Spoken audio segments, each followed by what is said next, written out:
Hey everybody, welcome back to Let's Play Katawa Shoujo Emi's Path Part 15B. And the last part we ended up talking to her mom. This time we're going to go directly confront Emi. And this is going to be a tougher road to get to the good ending, but we can still get there. Let's do it. The only way to find out is to go to the source, and the source is currently pretending that she has to use the toilet. I excuse myself politely from the table and head that way, only to catch sight of Emi not in the bathroom, but in the kitchen just next to the living room. Emi's left the door open, and as I approach, I can see that she's holding on to the table in an attempt to compose herself, an effort that fails as soon as I open my mouth. Doesn't look like nature's call was that urgent. Emi jumps and glares at me. What are you doing here? I didn't come here to be with other people. I just wanted to help you. You look pretty rattled. I said it was nothing, didn't I? And besides, I thought we'd established that you can't help me. No, we've established that you're stubborn. Look who's talking, the guy who followed me. This is different. I want to help you with whatever this is. Funny, because I just want you to leave me alone. But why? Why can't you just trust me? We've been over this already, Hisao. I've got to deal with this stuff on my own. I won't accept that. You need my help. You just won't take it. My wording seems to have been a little off. Need? I need your help? Well, it's a good thing we met, isn't it? Because otherwise, I guess I'd just be a broken human being, wouldn't I? No, it's a damn good thing that Hisao came along to save the day, isn't it? Because God knows I can't save myself, can I? I'm just a poor, emotionally damaged girl with no legs, right? Emi, you know I don't think that. Really? Because if you thought differently, then I don't think you'd be here saying I need your help. I've gotten pretty far in life as a normal human being without you.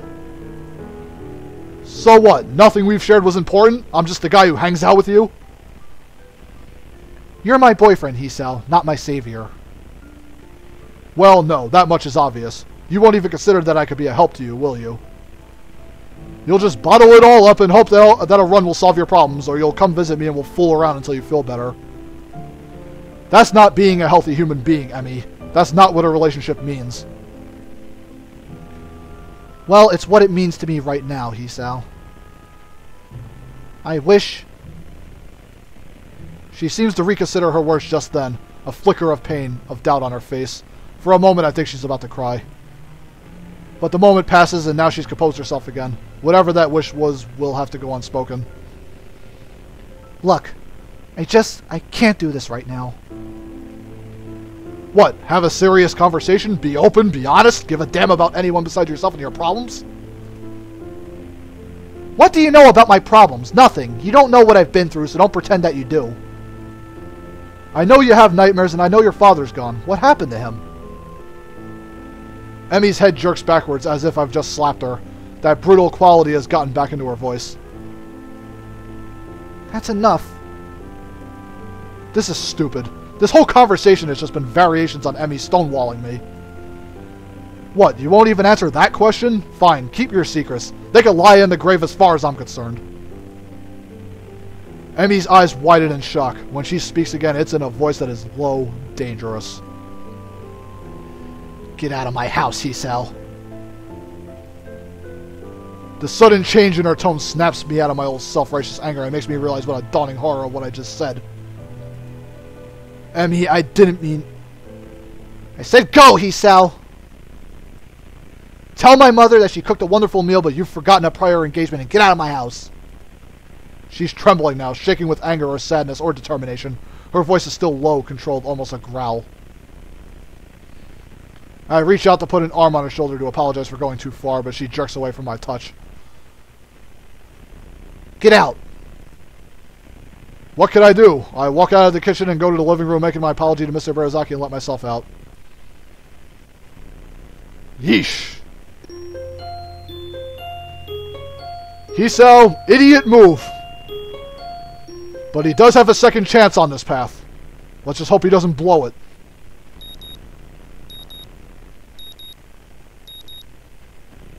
The morning alarm sounds and I roll over, switching it off. My eyes open blearily to stare at the ceiling. What am I going to do? Do I get out of bed, go down to the track, and pretend that nothing happened? Will Emmy even show up? After last evening's events, I doubt it. Even supposing that she did, what would I do then? Get over this fight just to dance the same routine the next time something's bothering her? I know that I spoke hastily last evening, especially trying to use her father as leverage. But was anything I said really off the mark? She won't let me in, ever, and she'll be forced to suffer alone. Nothing I do, nothing I say is going to change that. She won't change, and she's already decided to keep me at arm's length. Can I really bring myself to go down there and see her, knowing that I'm never going to get past where I am now? No, I decide I really can't. Not today. I roll over and go back to sleep. She probably won't be there anyway. A similar mental conversation repeats itself when it comes time to go to lunch, and I eat in the cafeteria alone. I don't want to see her. The very thought makes me feel ill. That night I go for a run. I'm solo for the first time since Emmy got sick after the track meet. Skipped seeing the nurse just in case he asked about Emmy. I don't want to talk about her either. The next day I do the same thing. Alarm off, stay in bed, eat alone, run alone. To fill the time that I would usually be spending with Emmy, I start reading more. It works surprisingly well until I find myself ducking into a restroom because I see her walking down the hall in between classes. If she noticed me, she didn't show it, even though I don't suppose she ever shows anything. Certainly not to the girls from her class I see talking cheerfully to her. Or to her fellow track members. Especially not to me. Alarm off, stay in bed. Muto and I have a lengthy talk about the possibility that string theory is plausible. I don't buy it myself. More than 4 dimensions I could buy. But a bunch of vibrating strings at the subatomic level, that's asking a bit much. Looks like I'm not the only one to think this way too. Apparently it's not really as strong a theory as it once was. Muto says that's just because nobody has found the right way of looking at the data yet. Eat alone. The rooftop is deserted today. I briefly wonder where Emmy and Ren are, but shrug off the question. The important thing is that they aren't here, so I won't have to talk to them. Since I have nobody to talk to, I bring a book with me to read. The weather's nicer, if getting a little hot. Hopefully it will be cooler in the evening. A cool breeze seems to back up my theory. Run alone. It is, in fact, cooler at the track. No sign of Emmy, which is exactly the sort of thing I'm going for. I stretch out and start on my usual run, trying hard to ignore the lack of a running partner in front of me. Finding my thoughts drifting damnably to that girlish laugh, incorrigible grin, those wide and friendly eyes, her incredibly toned body. I increase the pace to clear my head, chew up the distance between me and the turns, find the speed that makes me think only of my legs and how much they burn. I glance at my watch as I round the final turn, noting that my time's gotten faster. My heart seems a little squirrely tonight, so I give myself a few extra cooldown laps just to be safe. No reason to bring this to the nurse's attention. I'll be fine.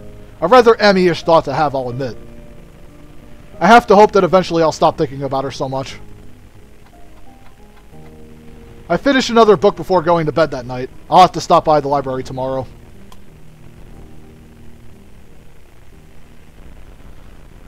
Yeesh. Whoop. Oh god, I thought we were going to get that little Katawa Shoujo mini thingy there. Oh well. I don't know why I keep the early alarm on anymore, but it wakes me up the next morning just the same. I still turn it off and go back to sleep. That afternoon, as I get ready to head to the cafeteria for another solo lunch, I've got a new book about a couple of con men in ancient Persia that I'm pretty excited about reading. I am suddenly cornered by Misha and... Huh? I guess just Misha. Off to eat alone again, He-chan? We've noticed you now. We? Uh-huh. She-chan and I noticed that you've been spending more time alone. She wanted me to find out why, so I told her I'd ask you. I'm surprised you didn't ask me yourself. She would have, but she wanted to get a head start on some paperwork. There's a lot of it since we're coming up at the end of the term now. Why the sudden interest in my well-being anyway? Shi-chan said it is the duty of the student council to keep track of the emotional health of its students. To allow a constituent to spiral into depression unchecked would be an unforgivable failure in the council's duties. Well, that's easy then. I'm not depressed. But you're eating alone and nobody's seen you and Emmy together at all. Something happened, didn't it, He-chan? Misha's voice takes on a slightly sterner tone, though somehow she keeps the familiar lilt at the end of her sentences. I purse my lips, uncertain about how to respond. Yeah, downplay the issue. Boom! Emmy's bad ending. You want to talk to Misha, that's the only way to save your relationship with Emmy. So give it and let Misha know. Well, I suppose someone else knowing about my problem can't hurt. Heck, maybe Misha could even offer some advice. We had a fight at her house. I keep trying to get close to her and she won't let me get close, and I said something stupid and she threw me out. Have you talked to her since then? Misha looks genuinely concerned. I'm surprised, as I'd almost expected her to drop the subject after finding out what the trouble was. Even more surprising is how quickly I find myself spilling my guts to her. No, I haven't. I just can't bring myself to face her after that. I made a complete fool of myself, and she probably hates me now anyway. Especially since I haven't seen her since then. You're pretty slow, He-chan. This doesn't sound like advice. Huh? Misha places her hands on her hips and launches into a speech that would sound more plausible coming from Shizune. The solution to your problem is simple. You have to go and apologize to her. Leaving things like this will just make things worse. You can't know that she hates you now unless she tells you. Otherwise, there's no evidence that what you fear is true. And if you really care about her, shouldn't you be worried about how she's taking all this? With a sudden start, I realize that she's right. I've kept waking up to an early alarm because part of me wants to meet Emmy at the track for our runs. I've kept running because I know that Emmy would worry about me if I didn't stay healthy. When I went on the roof yesterday, I was half hoping that she would be up there, and felt disappointed when she wasn't. I'm an idiot. Kinda, He-chan. So, go and apologize to her as soon as you can, okay? I open my mouth to say that I'll do it right away, but the lunch bell rings and I realize that I still have afternoon classes to attend. First thing after class is over, I'll go see her, I promise. And, thanks for the advice, I guess. Misha beams at me as if I were a child that had just learned his ABCs. Good, I'll let He-chan know that you're okay then. Yeah, you do that. With a wave and completely disregarding the fact that people are starting to trickle back into the classroom as opposed to out of it, Misha departs the classroom. I suppose she and Shizune have student council business again. While the afternoon wears on, I find myself impatient for lessons to end. I need to see Emmy now. I have to try to set things right. Even if Emmy hates me now, I have to at least apologize. I owe her that much. Should I meet her in a room? No, I decided it would delay things too much. If I know Emmy, then I can find her at the track. Still have no idea what I'm going to say when I get there, but I take comfort in knowing that Emmy probably wouldn't have a plan for something like this either. Play it by ear, stop being nervous, and just get to the track. Figure the rest out when I get there. The track looms ahead, and another jolt of nerves hits me in the gut. I resist the urge to turn and walk away, and instead note with satisfaction that I was right and Emmy is still running. I don't make myself immediately known. I find a seat in the bleachers and watch her run instead, thinking back to earlier meetings. After a few trips around the track, Emmy notices me and skids to a halt, an expression of surprise that slides easily into one of anger. What are you doing here?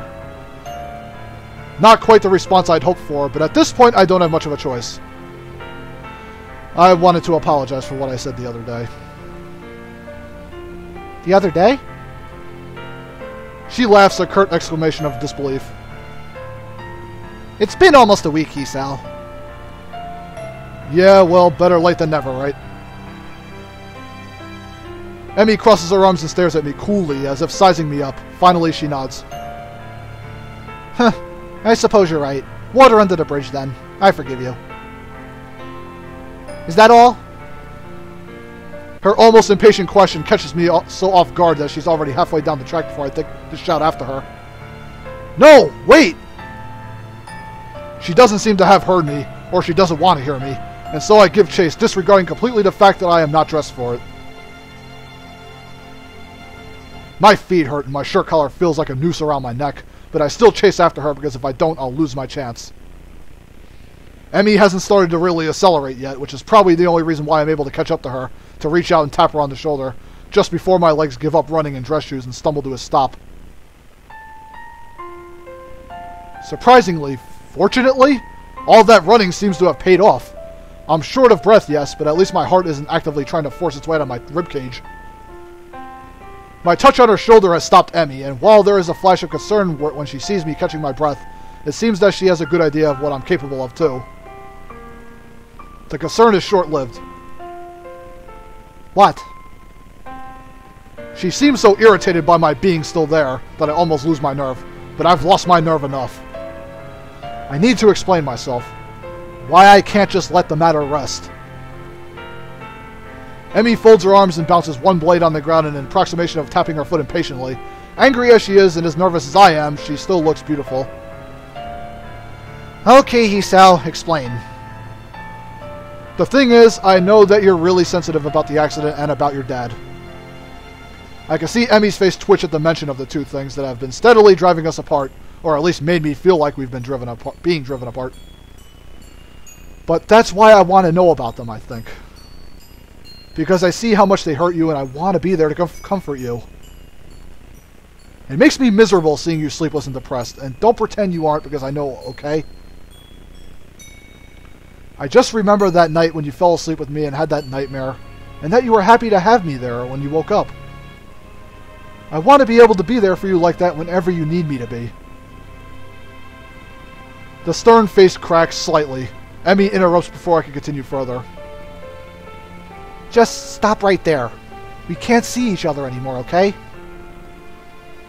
She's rushing now, looking everywhere but at me. I'm surprised she doesn't bolt. She knows I can't catch her. We're not right for one another. That's not true, and you know it. No, it's true. You're too... I know that I've been pushy about knowing your past. If you can't tell me yet, then at least let me be there even if I don't know the reason. It's okay, I promise. I won't ask you why you need comfort, I'll just give it freely. Emmy's shaking her head and tears seem to be threatening the corners of her eyes. Stop saying that! Why? Because you're afraid you'll take me up on it? I'm not afraid. I can't keep the chiding tone from my voice as I respond. Yes, you are. You told me so yourself, remember? That's okay, really, it is. However, it seems to me that someone who'd managed to come out of that wreck and still be as energetic and cheerful as you would be determined enough to face that fear. Determination? What do you know about determination? I know that there's a girl so determined to take care of a total stranger that she'd steal his food at a festival. I know that there's a girl so determined to help me with my own problems that she'd draw up a complete dietary and exercise plan, and that she'd not only draw up the plans, but she'd follow them with me, even when she couldn't run. Determined enough to keep me at arm's length and that she put herself through emotional pain if she thought it was the right thing to do. Although there's one thing that this determined girl didn't quite plan for, which was that I might feel the same kind of determination to keep her from being hurt. I fell in love with you and I refuse to let that be thrown away because you're afraid of losing me. What little control Emmy still has at this point cracks, and I find myself suddenly enveloped in her embrace as she cries. Why are you doing this? Why can't you just leave me alone? I hold her close and plant a kiss on the top of her head. I'm sorry, Emmy. You helped me when I first arrived, so now I have to help you. It's only fair.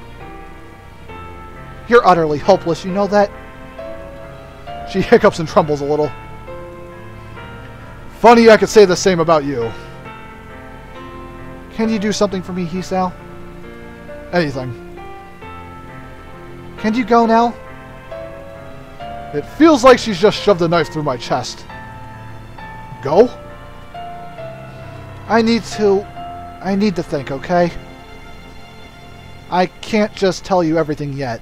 I'm still scared, and when you're around, I can't think clearly. But do me another favor. What's that? Show up for a morning run tomorrow. I smile, feeling better than I have all week. Of course, I wouldn't miss it for the world. Emmy steps back slowly, almost reluctantly. She sniffles a little and then grins at me. A real smile that lights up the track, overpowering the fading evening's light. See you tomorrow, Hisao. Okay. She darts forward suddenly, planting a soft kiss on my lips, then steps back shyly. Spinning on her back foot, she takes off running again, and I know that our conversation's at an end. My lips tingle with the warmth of that brief kiss and the memories of other, longer kisses. I walk back to my room with a spring in my step. Tomorrow when my alarm goes off, I'll get up. Alright, here we are at Act 4 again. And this time I'm actually going to continue. Now we're going towards Emi's good ending. Act 4, Motion.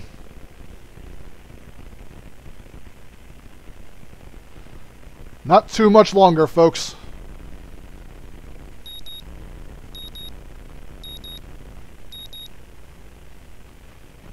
The morning sun is bright through my open window, and the sound of my alarm quickly has me up and about.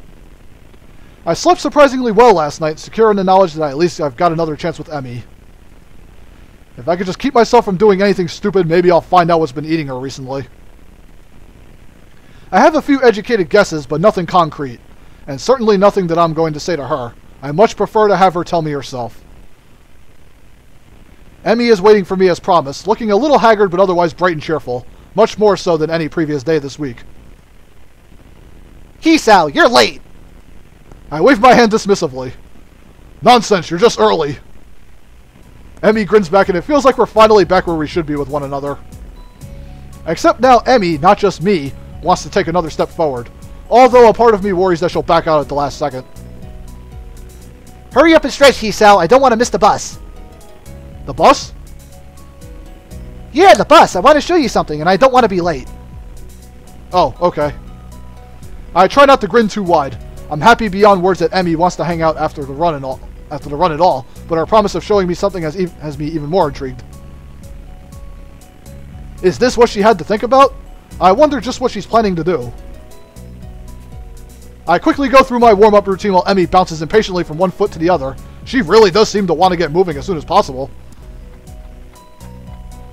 The run is over so quickly I could barely believe that I haven't fallen over dead afterwards. Emi set a blistering pace and I, in my foolishness, kept up with her. Well, until the last few laps. I had to slow down just in case. But I don't mind, and Emi's waiting patiently for me when I finish. As patiently as she can wait, anyway. Finish? Good, come on! Grabbing my arm, she practically rushes me down to the nurse's office. You seem in a hurry, Emi. Trying to catch the bus, early bus? Yeah, I told Mom I'd be back for lunch. Well, I'll take care of you first, then. But Hisao's got to come with me, too. The nurse raises a single eyebrow at this statement and peers at the two of us searchingly. Really? Today, huh? Emi's response is a nod, followed by a surprisingly shy grin. Well then, we'll make this quick. Emi enters the nurse's office and I patiently wait outside for her to be finished, wondering just why the nurse seemed to be surprised by Emi's declaration. I feel like I'm missing out on some joke or the significance of today, beyond the fact that it is clearly significant in some way, of course. True to his word, the nurse has Emi out of his office surprisingly quickly, and I take her place after promising to meet up at the front gate. The nurse takes my pulse and listens for a bit. Your heart beats faster than usual. Been pushing yourself again, have you? Well, Emi seemed in a rush to get through the run, so... I'm not surprised. Today is rather important to her, you know. I suspected that could be the case, but I have no idea why that's the case. She hasn't told you? Interesting. So you're not going to tell me either, then? No, I'm not. I suspect that Emi has her own plan for explaining today to you, and I don't want to mess with that. You'll find out soon enough, so what's the rush? Now, as for your heart, I would take it easy the rest of the day. No spontaneous races or anything like that. Got it? Got it. She won't have her running legs on anyway, right? No, but if you think something like that is going to stop her. Good point. I don't think it'll be much of an issue today of all days, but still. If he's trying to reassure me, he's doing a terrible job. I'm quickly becoming more and more worried about what today could be for. Like suddenly finding out Emi's in a cult or something. At the same time, if today is such a big deal and Emi wants me to be with her for it, then maybe she really does want to grow closer to me. Maybe this will be the answer to all the riddles, to the sleepless nights and the sudden mood swings. Either way, I barely remember to thank the nurse before taking off as quickly as I dare from my room to get a shower and throw on some decent-looking clothes. If today is as important as it seems to be, I should dress appropriately. Emi, of course, proves me wrong as soon as I reach the front gate wearing her usual shirt and shorts, so I at least know it's not a terribly formal affair, whatever it is. You're early, Hisao. Not as early as you. Eager, are we? Emmy cheekily pokes out her tongue. The bus stop isn't very crowded at this hour, which seems to please Emmy, and we end up relaxing a little as we wait. We sit in silence for a while, but I can tell that Emmy's trying to work herself up to say something. I don't have anything to say myself, so I sit waiting for her to talk. It doesn't take too long. So, I'm sure you're curious as to why the nurse thought it was so weird for me to be bringing you along today. I was a bit, yes, but if you're not ready to tell me. Emmy stops my sentence by placing a finger on my lips. Don't tempt me, Hisao. I want to tell you this, but I'm just uncertain as to how to go about it. I don't want to keep delaying or deferring. I just want to be able to say it. So, say it. You know that it's not going to be that easy for me, Hisao. So treat it like a running. Warm up to it with something small and easy, and go from there. But don't do it too fast, okay? I'm a patient man. I can wait for you to get to it. Emmy seems to consider my words, weighing them against what is probably a desire to get it over with. I will admit, as much as I keep telling Emmy to take her time, I wouldn't mind her getting it over with either. But somehow I know that Emmy probably needs more time than the bus ride will provide to get it all out, whatever it is. And with that being said, folks, stay tuned. The final part is coming up. We're going to get the rest of Emmy's path done in part 16. I'm going to label it the final part anyway. So, stay tuned for Let's Play Katawa Shoujo Emmy's Path, the final part, when we find out Emmy's big secret, and we'll see if Hisao and her can get through it all. Anyways, see you then, peoples.